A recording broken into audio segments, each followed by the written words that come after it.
Ever felt like you're facing an impossible problem? A mountain so big you can't even see the top?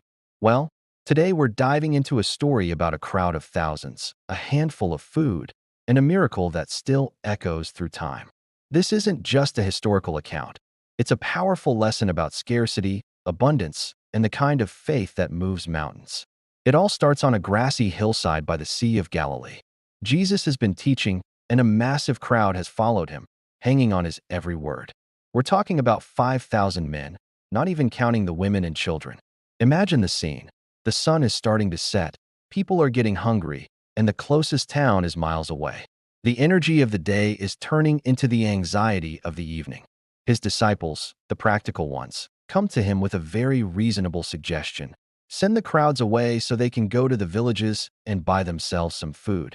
It makes total sense, right? Logistically, it's the only solution. They've assessed the situation, done the math, and concluded they simply don't have the resources. They're operating from a place of scarcity.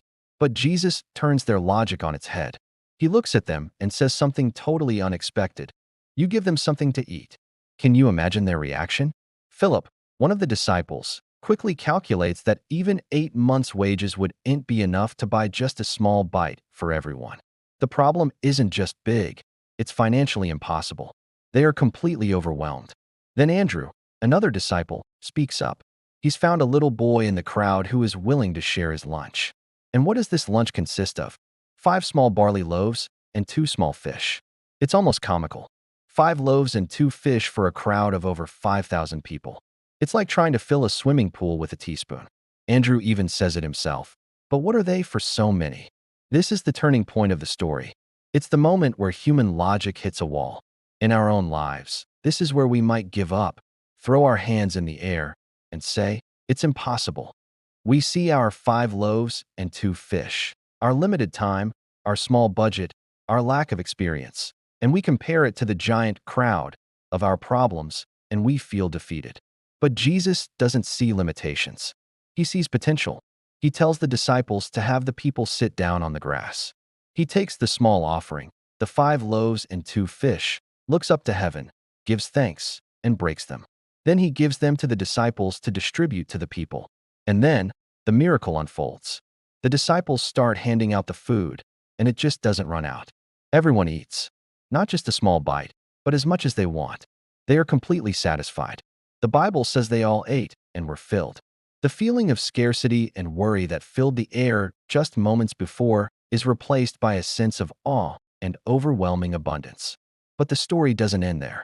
After everyone has finished eating, Jesus gives another instruction that seems strange.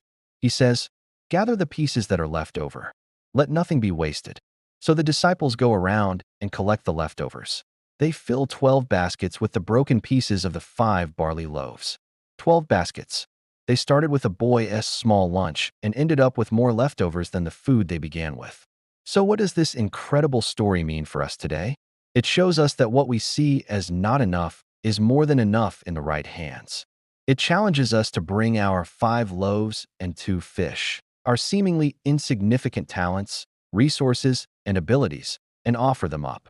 It's a reminder that when we face impossible situations, our perspective of scarcity isn't the whole picture. This miracle teaches us about trust, gratitude, and the power of starting with what you have, no matter how small it seems.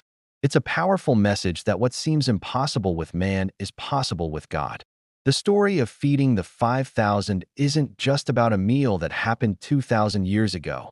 It's an invitation for us to see our own challenges not as dead ends, but as opportunities for a miracle. Thank you so much for watching. If this story resonated with you, hit that like button and subscribe for more content that dives deep into these timeless truths. I'd love to hear your thoughts in the comments below. Until next time, take care.